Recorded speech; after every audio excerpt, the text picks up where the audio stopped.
Well, welcome again to Vintage Farmhouse Antiques. Ashworth Brothers, the precursor to what finally became Masons, a very well-known English ironstone manufacturer, but this is the early 1861 through to around 1890 at the very last production on this China mark. Ashworths, this is a pattern that is occasionally referred to as Chaffinch because of this little fellow with his little pink breast just flying in here. Not an official name, and certainly not one that was used for marketing by the factory. Now we're going to come back to the condition of this little platter. It's just over 10 inch, 10 1/8 inch. There's the very nicely marked Hanley Ashworth Brothers crown and banner marks, and here you have the pattern reference 9178. Quite a well recognised pattern. It was made over a long period of time, as I say, between around the earliest production of Ashworths is 1861, right the way through to, and we know this one wasn't made after 1891 because there's no England below the Hanley stamp, which had to be put on those China marks from that date. A little serving platter, oval, I think it's 8.5 inch, 9.5 inch, all the measurements are on the website listings. Beautifully transfer printed and then hand coloured in these absolutely typical Ashworth Brothers colours. Rich cobalt blue, orange, yellows, greens, and as I say, this sort of wild rose style border, and then that little, what as I say is referred to as chaffinch in that lovely, charming little bird. Doesn't look as if he's going well. It doesn't look like he's looking where he's going. It's going to crash straight into that Chinese rose-esque central blossom. Now, condition note on this, there is, as you can see, quite extensive. Just let me bring that in close.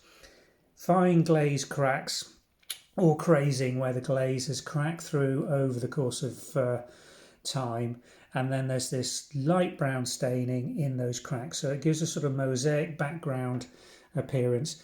That's more marked here on the lower aspect of this little platter where we've got these linear fine glaze cracks that have all got this brown staining. Now that can't be removed. We've done quite a few China videos on how to remove stains from China, but once it's right in the cracks like that, there's absolutely nothing that can be done to remove it. It is part of the patina and, if you like, charm of this lovely old piece of English ironstone.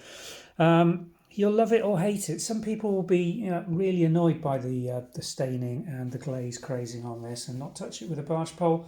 Other people want that really old worldy look of these lovely old English pieces to really give it some character, and that's part of its backstory and, in my opinion, charm. The older and the more ironstony the china, the more forgiving we as dealers tend to be, and collectors, in terms of what it's been through during its very long life. Now, this is one of 5 platters I think that we're listing in this pattern. It was a full graduated set, but one is completely cracked through and re-glued, so we're not selling it as the graduated platter set it once was. More's the shame, we have to split them and sell them individually. So this is the first piece, but do have a browse through when you go through to our website, as we are listing multiple pieces of flatware in this design.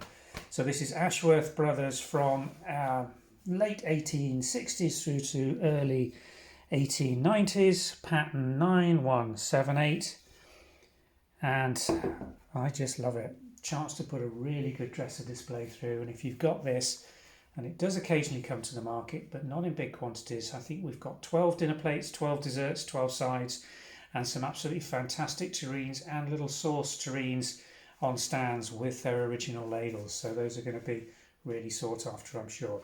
Follow the link below in the description, take you through to the listing for this particular platter, but as I say, do search through on Ashworths and that pattern number to pull all the pieces as I add them to catalogue over the coming weeks. Thanks for watching.